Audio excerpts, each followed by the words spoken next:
Hello everyone, it's Caller from 19. Today's day 48 in my challenge day. And what I'm going to do is I'm going to look around whether about the research papers that uh, the uploaded by the NVIDIA publications. So to get to know whether about the next topics that I'm going to explore. Okay, let's start.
I'm Markus Kettonen and I'll present the first half of our work on ReSTIR's foundations and ReSTIR path tracing.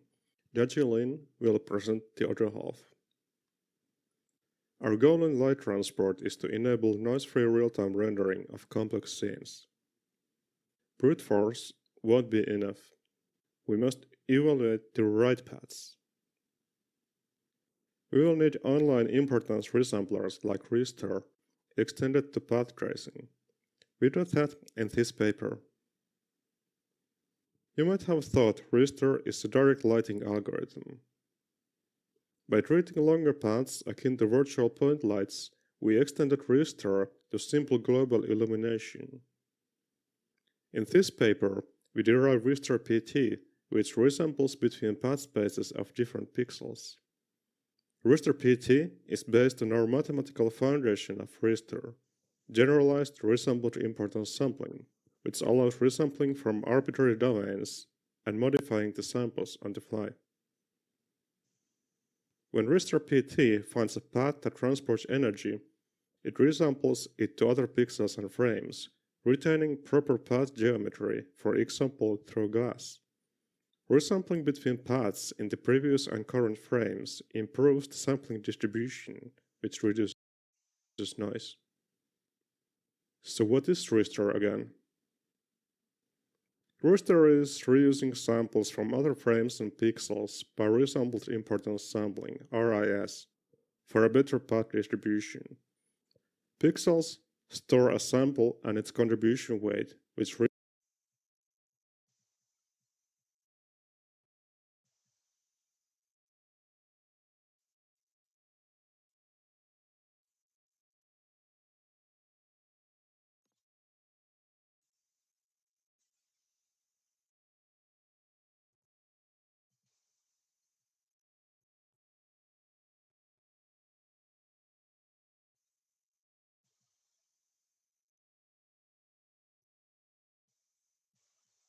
replaces the division by PDF in Monte Carlo integration. Each pixel generates a new random sample and resamples between it and the previous frame by weighted RIS. The pixels resample between random close-by pixels and the sample in the current pixel. The selected sample is moved to the current pixel. The final sample is evaluated for a color estimate, and the next frame follows. The exact pipeline may vary, but the key idea is that ReSTIR is chained RIS. So then how do we move paths between pixels? Moving a path to another pixel is called shift mapping. A shift mapping takes a base path and outputs a similar offset path in another pixel. ReSTIR DI and GI use the reconnection shift. The offset path is connected to the next vertex of the base path. This reuse of path vertices as they are is simple, but creates problems with specular interactions. Proper path reuse requires changing the path as we go. Here we have sampled the orange path with a specular reflection. The blue offset path approaches from a different direction. The only continuation follows the specular reflection. By reusing vertices, we get a direction that carries no energy. Performing the ideal reflection at resampling requires generalizing RIS. There are also other reasons for generalizing RIS. ReSTIR was not based on known mathematics. RIS assumes independent samples, but sample reuse correlates them. This loses theoretical guarantees and led to all kinds of weirdness.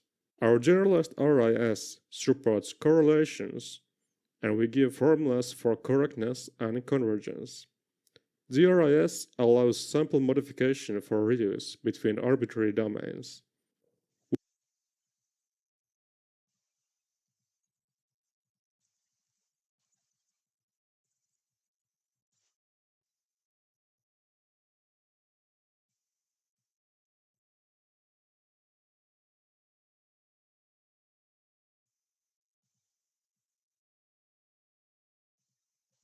We expect our foundations to provide a baseline for future work.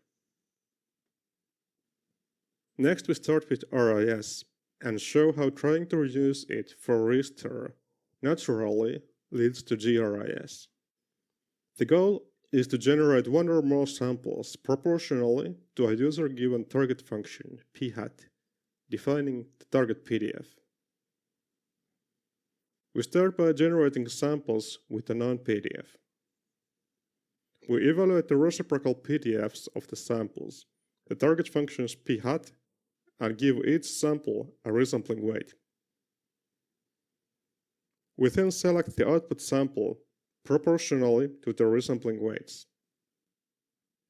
If we add more input samples, the result PDF approaches the target PDF.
While we have no access to the result's exact PDF, the contribution weight allows unbiased integration.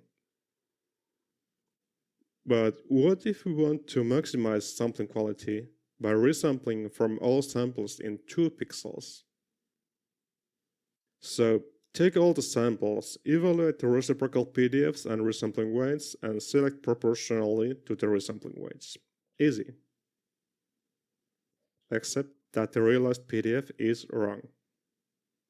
The inputs cover different parts of the domain.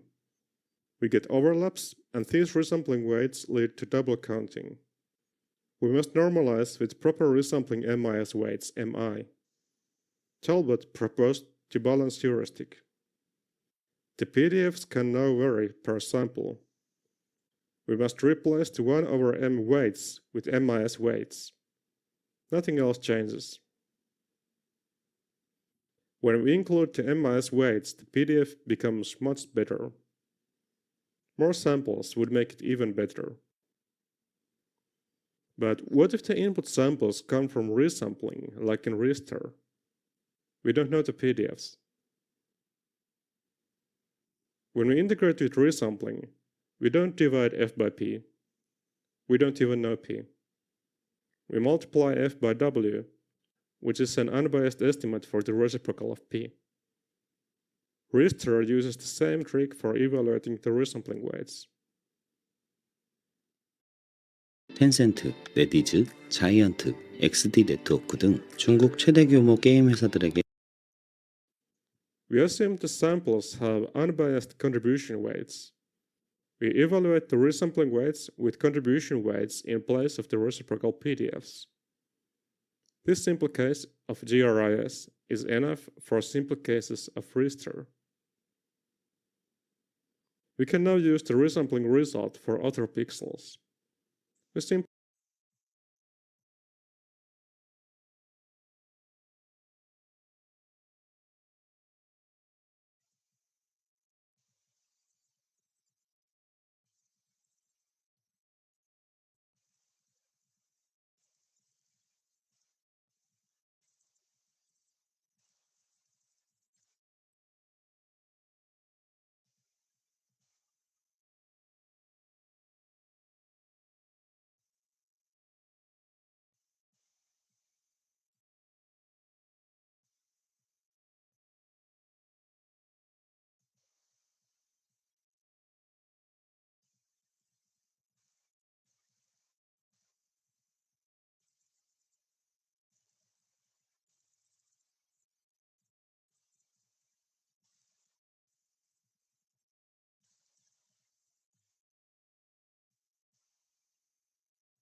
works. Every ray of light starts its life imbued with a particular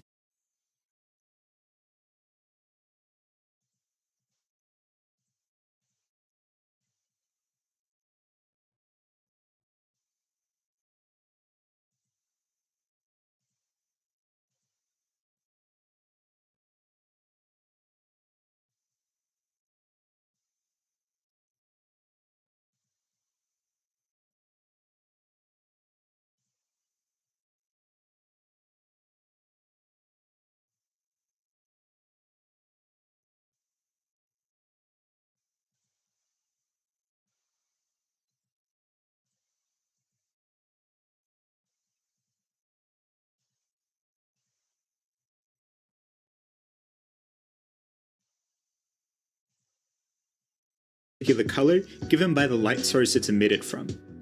In computer graphics, we often represent colors using amounts of red, green, and blue light. We do this because it's enough to replicate most of the colors visible to the average person. Here's some examples of how to make different colors by combining different amounts of red, green, and blue light. What this means mathematically is that every color in computer graphics is represented by 3 numbers. Let's say our light source gives every ray it emits a color notated as 10, 10, 10, a very bright white. The next step is to shoot that ray to see which surface it first interacts with. Looks like it hit this blue surface. We multiply the color of the light with the color of the surface, because the latter represents what percentage of light gets reflected instead of absorbed. The result is the color of the light once it bounces off the surface. Notice that all the colors of these objects have components less than 1. This is because no real-life object reflects more light than is shown on it, respecting the all-important conservation of energy. Another real-life detail that we have to take into account is that light is tinted differently depending on the angle it comes in at and the angle it leaves at. For example, if you look at a phone screen straight on, it's mostly black with just a hint of reflection. But when you tilt it flat, it reflects the surrounding environment almost perfectly, like a well-polished mirror. This discrepancy is encoded in something called the bidirectional reflectance distribution function. Now, this doesn't quite sound like English, so I'll break it down real quick.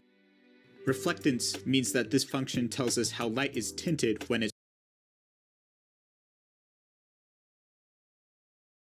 reflected by a surface. Bidirectional tells us that the tinting can change, based on an incoming direction, where the light is coming from, and an outgoing direction, where the light is headed. Distribution is kind of redundant in this phrase. What this all means is that we can plug in an incoming direction and an outgoing direction into the BRDF to get the tinting of light passing through that path. A BRDF for a phone screen would show darker tinting at steep angles and brighter tinting at shallow angles. We can graph a BRDF like this. This visualization shows us how bright the tinting is for all possible outgoing directions given a particular incoming direction. So, for example, a lot of light is getting reflected in this direction, but not much is getting reflected in this direction. Notice that some amount of the incoming light gets scattered in all directions. This is called the diffuse component of the BRDF.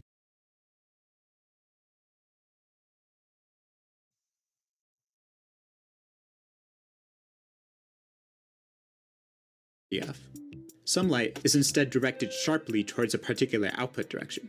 This is called the specular component. Different materials can have radically different BRDFs. For example, here's what cardboard looks like. And here's what a mirror looks like. 만약 당신이 콘텐츠 크리에이터라면 100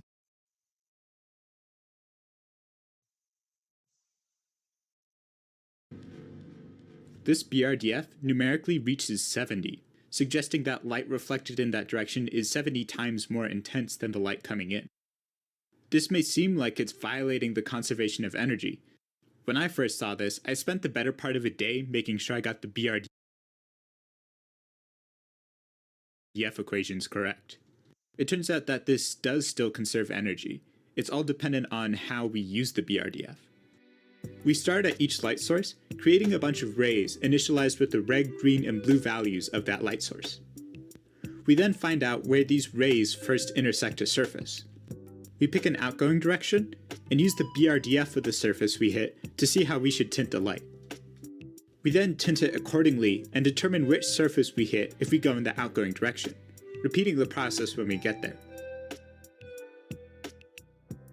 Eventually, we'll reach the camera, in which case the final color carried by the ray is averaged into the image. This last step is ultimately why our mirror BRDF conserves energy. Rays coming in from a handful of directions will produce concerningly high results, but these will ultimately be balanced out by other rays. Some of the rays will hit the same spot in the image, but pass through a path where the BRDF is 0. When this is averaged with the rays that bring lots of light into the camera, we get a result that conserves energy. Ultimately, the fact that the BRDF peaks at a concerningly high value doesn't matter, because the BRDF averages to a value less than 1. Like most first attempts at computer algorithms, this exact technique is very slow. Let's look at why this is the case and how we can fix it. First, notice that many rays will have to bounce many times before hitting the camera. The core issue here is that the camera sensor is tiny and only accepts rays from a limited range of angles. This makes it very unlikely for any individual ray to hit the camera. We can solve this problem by doing the whole process in reverse. Instead of shooting rays out of light sources and into the camera, we shoot rays out of the camera and into light sources. We then perform our tinting calculations in reverse, starting with the light source hit at the end and progressively multiplying by the BRDF result of earlier and earlier hit surfaces. This technique works well because typically more of the scene is occupied with lights than with cameras. However, doing things in reverse introduces some inaccuracies we'll need to fix. For example, let's say we're rendering an image of a plane. With our old technique, light would be emitted by this light source and would bounce into the camera. Notice how if we rotate this plane, the light reflected into the camera gets more spread out, resulting in a darker image. Now let's switch to shooting rays out of the camera. Notice how no matter what angle we rotate the plane at, the rays can always hit the light source. There's nothing to indicate that a plane at a shallow angle should be darker than a plane at a sharp angle.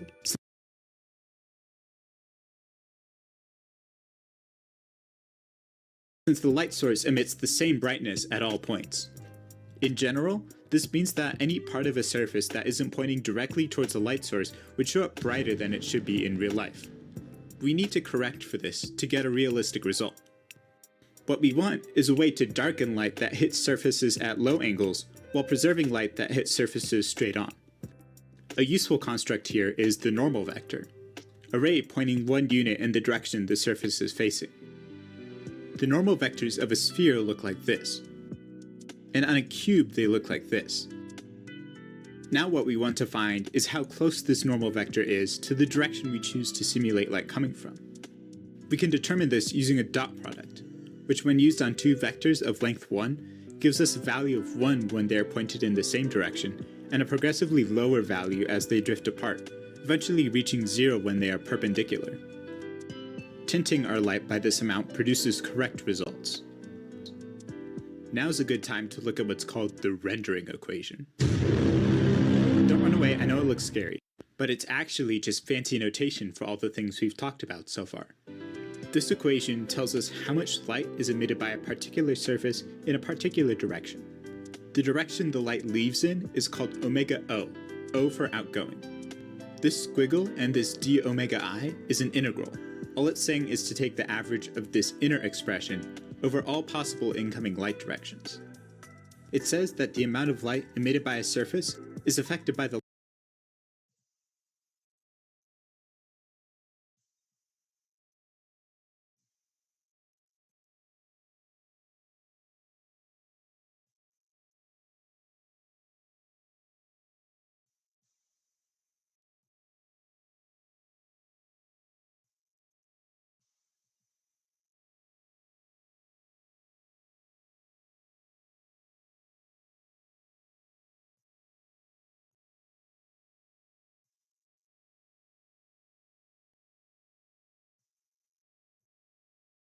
light that comes in from any direction, called omega I.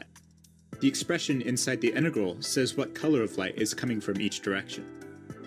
It does this by multiplying a few terms. Remember that multiplication tints the color of light. This L term is the light purely coming in from a particular direction. This F term is the BRDF, telling us how much the light specified by L is reflected in the direction we're currently talking about. And finally, this dot product tints the light according to the angle between the incoming light and the surface normal, so that hitting it at a shallower angle results in less light being emitted. Once you know what it means, this equation serves as a handy reminder of all the things that go into rendering. One point of difference between this equation and what we're actually doing is that the equation says to average over all possible directions, but we're just picking a single direction and running with it. This ultimately works the same as averaging over all possible directions, because if we shoot enough rays going in enough random directions, we'll get close enough to the actual result that no one will be able to tell the difference. This kind of technique is actually a way to solve complex integrals in general. It's referred to as a Monte Carlo method, because it relies on random sampling to get close enough to a complex result. A more involved way to speed up our algorithm is by sampling more often directions that contribute more light to the final image. In this scene, we can sample more often the directions that lead immediately to this large light source, and sample other dimmer directions less often. Simply dividing the result to account for the fact that these few directions are technically unlikely and make up only a small portion of possible directions is all that's needed to produce a correct result from this kind of technique. This approach is called importance sampling, a more involved way to speed the directions that lead immediately to this large light source, and sample other dimmer directions less often. Simply dividing the result to account for the fact that these few directions are technically unlikely and make up only a small portion of possible directions is all that's needed to produce a correct result from this kind of technique. This approach is called importance sampling, because we're favoring more important paths through the scene over less important ones. This is one of the stepping stones to understanding ReSTIR, so it's worth getting into some more of the details. In ReSTIR, we're solving a slightly different problem than the one we've been looking at. ReSTIR solves the problem of direct lighting, how light bounces at most once off an object and into the camera. We're not dealing with indirect lighting here, where light bounces more than once, though we'll later generalize the algorithm to work with such cases. In ReSTIR, instead of using our old integral, we use this newer, shinier one. The major difference is that instead of averaging over all possible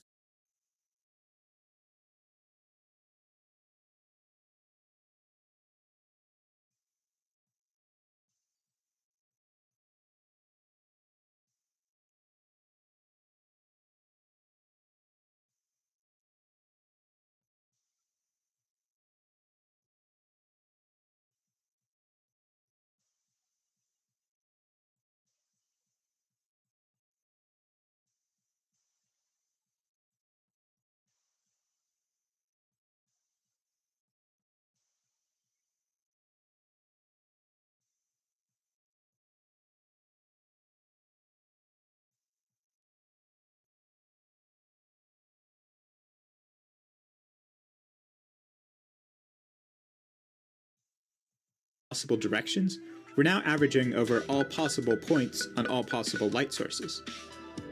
This, however, introduces a couple problems, just like going backwards did earlier. For one, we need this new V term that excludes light sources that aren't visible. The value x being plugged in is the ray from the current point to the considered light source. The value of V is 0 whenever said ray is blocked by an object. Another difference is that we have introduced something called the inverse square law. With our old system, if an object were farther away from a light source, fewer rays would hit it, resulting in it looking darker.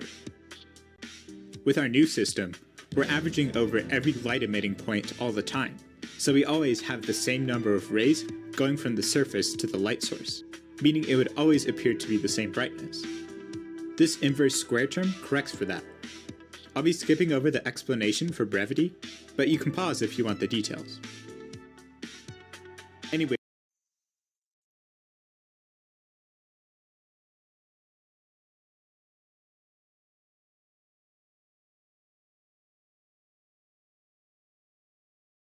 to render an image, we want to find the average value of this inner expression. We're going to be exploring ways of more efficiently shooting our rays so that we get faster results. However, when talking about rays, it can be hard to tell what's going on. For example, The image on the left is actually a more optimal way to shoot rays than the image on the right, but you can't really tell because there's so much going on. Let's instead make a simpler function as an analogy for the part of the rendering equation we're trying to find the average of.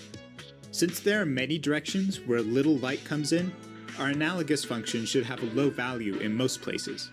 Since there are only a few directions where a lot of light comes from, our analogous function should have a high value in only a few places. We'll now explore better ways to find the average of this analogous function, occasionally looking back to see how what we found applies to rendering. When we were looking at rendering earlier, we picked random points and sampled the function at those points, taking the average of the results. We could do the same thing here, and our result would eventually converge on the correct answer of 1. But notice how most of the samples end up sampling places where the function is close to 0. This is like shooting most of our rays in directions where light doesn't exist. What we really care about are the lit parts of the scene. Do you want to master C programming and pointers? At Log2Base2, you can easily visualize Or the high parts of the function. We've already assumed that most of the function will be close to 0. We don't need hundreds of samples to confirm this fact. It would be good to take only a few samples of the low parts. We just have to take into consideration that these few samples will count for a large part of the function.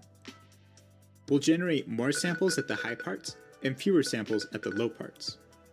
Formally, what we're doing is sampling according to a probability density function, or PDF for short.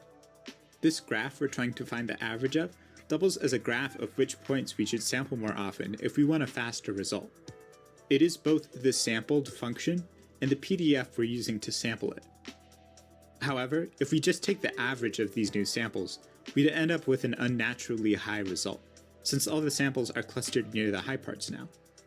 We instead want to use something called a weighted average. We give samples at the now. Unnaturally high result, since all the samples are clustered near the high parts now. We instead want to use something called a weighted average.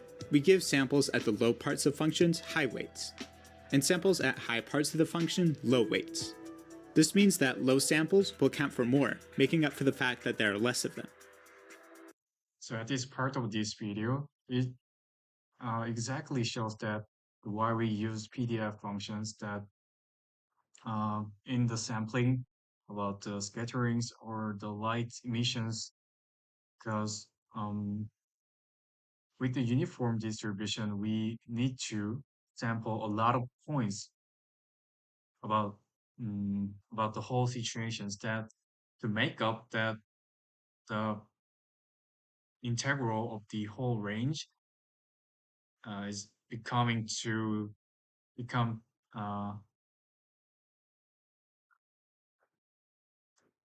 make the integral equal to the 1.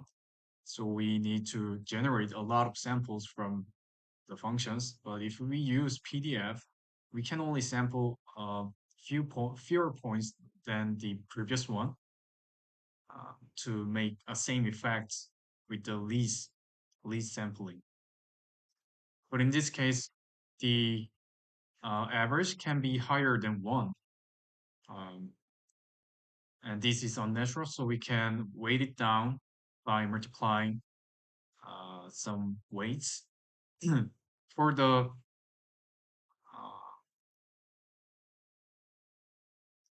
unlikely points with the higher weight and the likely points with the lower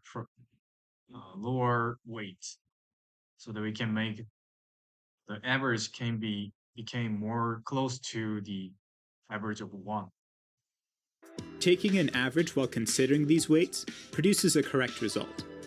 We'll eventually arrive at the correct answer of 1, while needing fewer samples to actually get to that point. There is, however, one problem with this technique. We're assuming that it's possible to easily draw samples proportional to our PDF. We're assuming that it's possible to make samples that are more tightly concentrated towards the higher regions.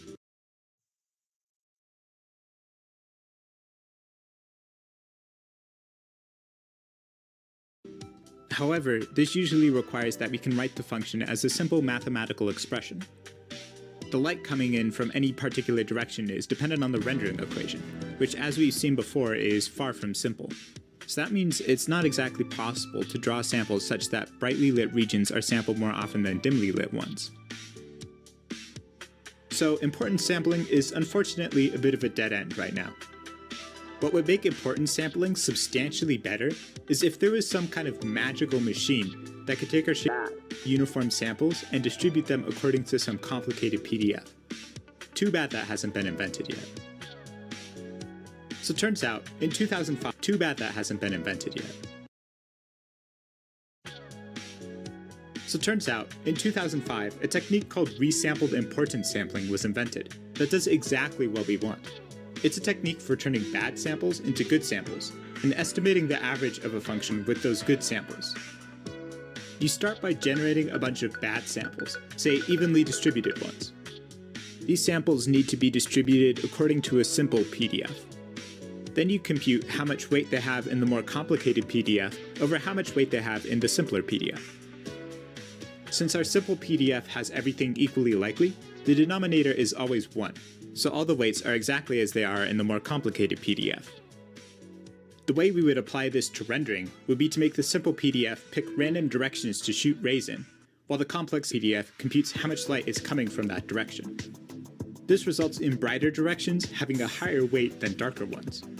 If one sample has a weight of 1, but another has a weight of 4, it's saying that the latter should appear 4 times as much if the samples really were drawn from our more complicated PDF.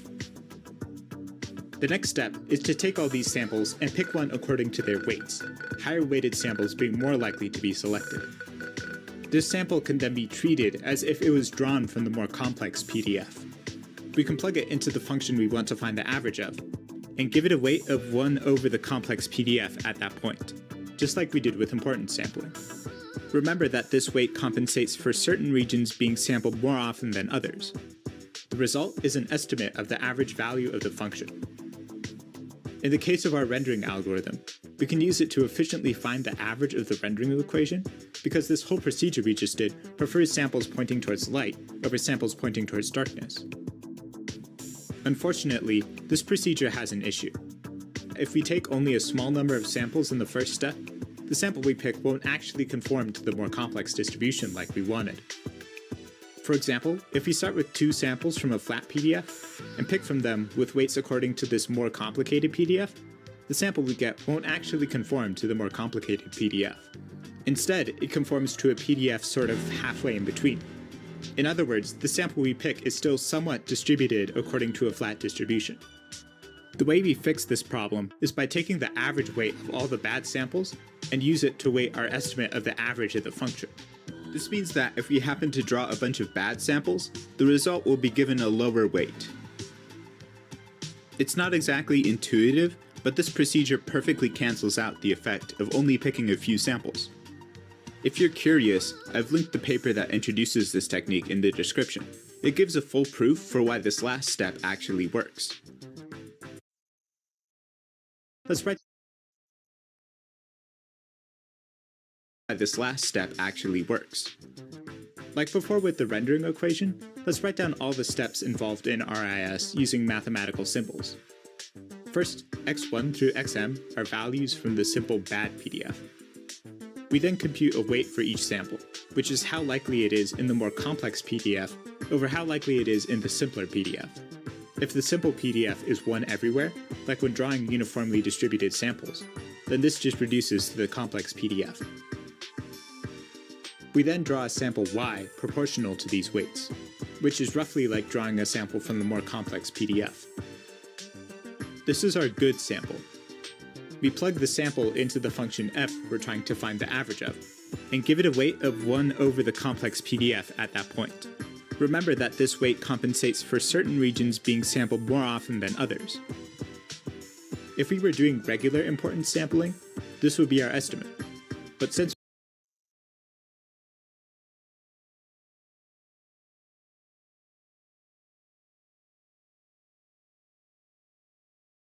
we're doing RIS, we need to do one final step.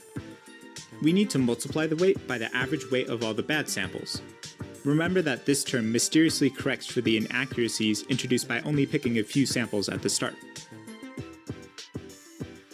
Now that we know how it works, we can use RIS in our rendering algorithm.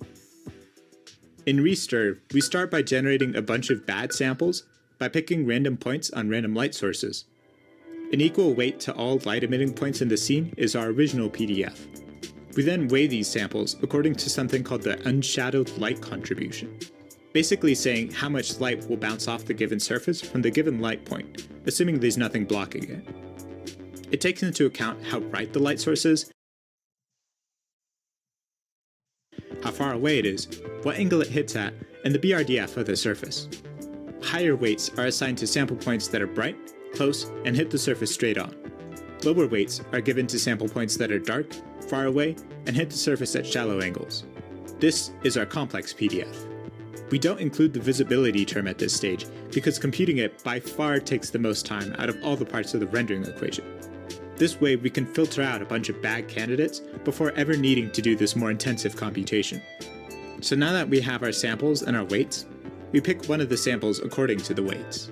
Looks like this one got selected this time. It's not the brightest candidate we could have selected, but hey, that's randomness for you. We then do the full computation of the rendering equation, including the visibility term. We then weight this value to correct for the fact that some regions are being sampled more densely than others, and to correct for the error introduced by RIS. And we're done. We can repeat this process as many times as we'd like, and average the results to get a progressively clearer picture. Here's some results from the original ReSTIR paper. In their notation, the value m means how many bad samples were generated to pick from, and the value n is how many times they picked a sample to then plug into the rendering function. Notice how many of the pixels are dark in earlier images. By generating only a very small number of bad samples, only a handful of pixels luck out and get good ones. But by generating loads of bad samples and picking on average only the best ones, we get a much better result. Now, we've skipped over how exactly we're supposed to draw samples such that higher weighted samples are more likely.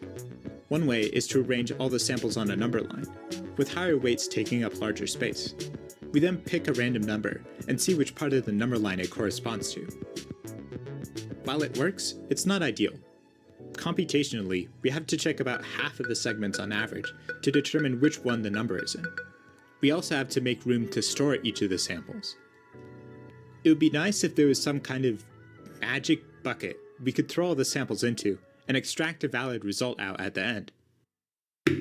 Reservoir sampling is a magic bucket you can throw samples into and get one out at the end.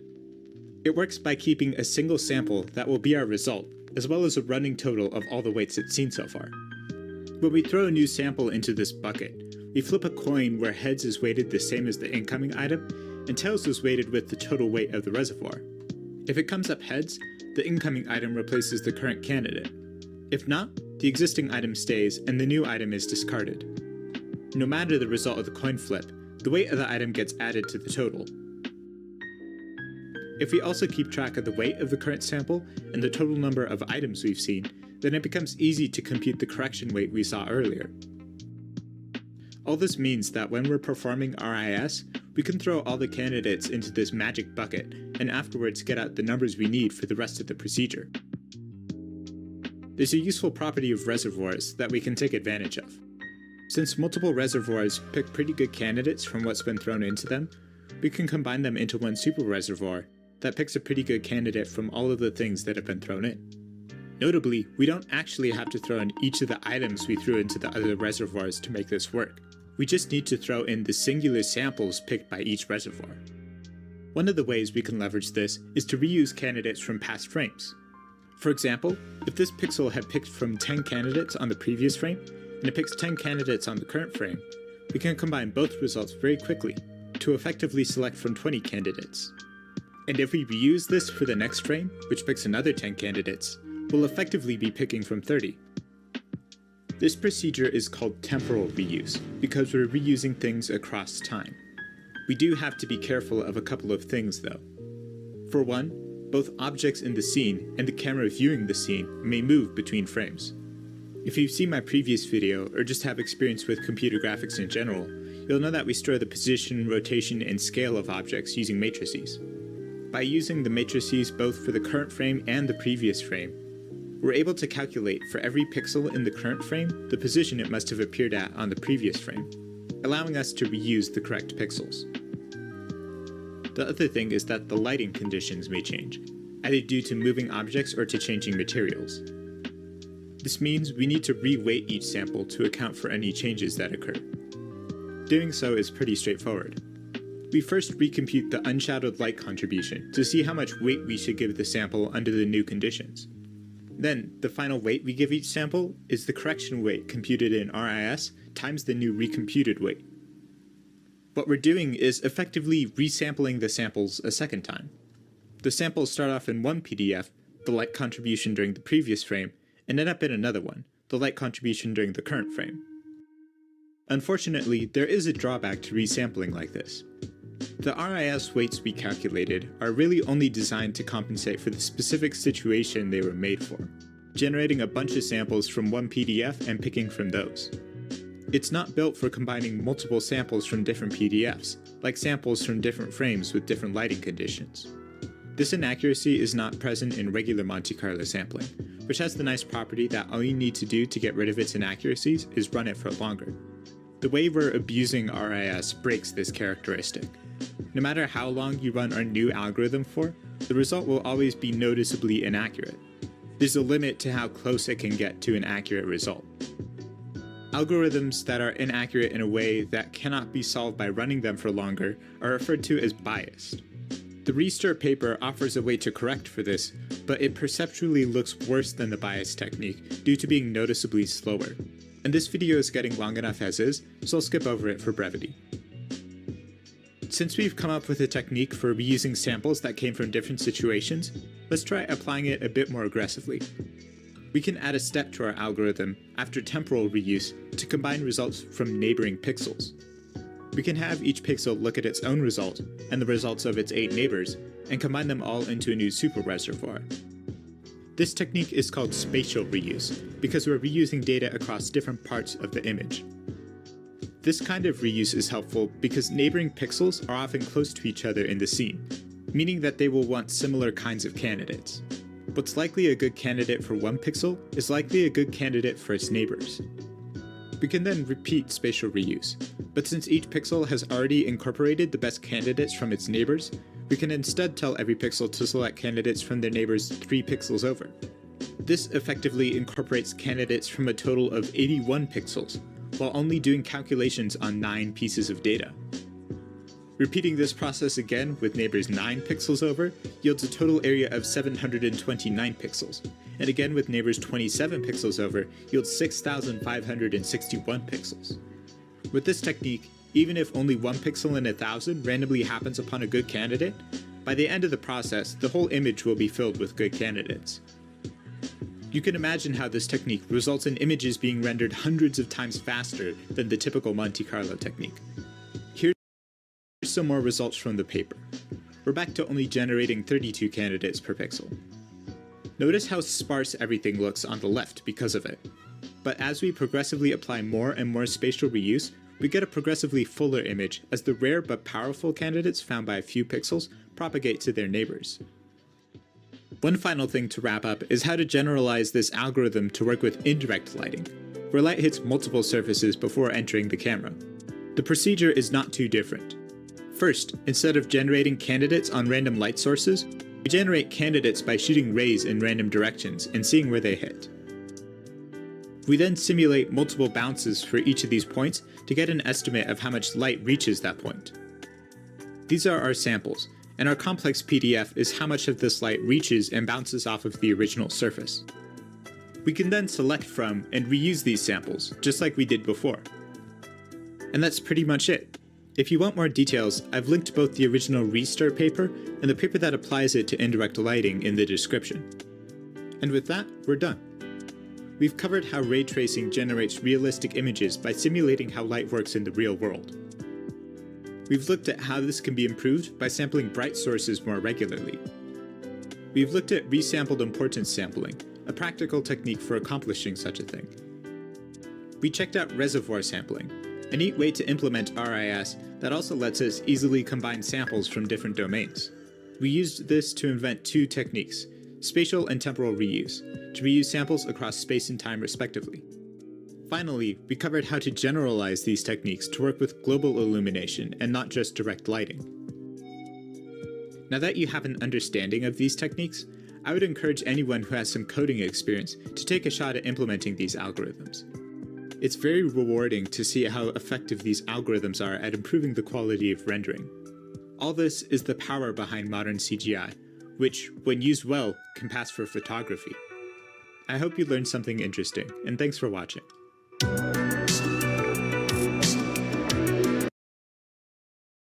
Just finished the great overview of the ReSTIR and reusing sampling, all of the things that to accelerate the hardware, accelerate the ray tracing algorithms.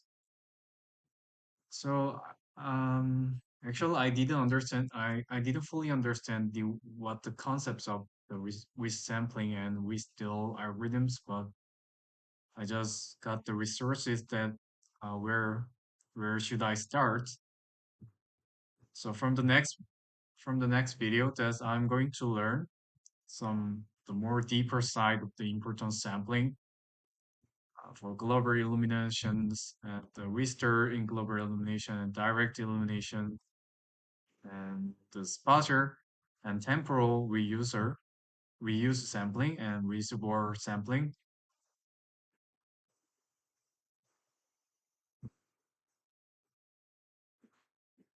and so on. Yes. So this is my plan for from the next videos. Then, okay.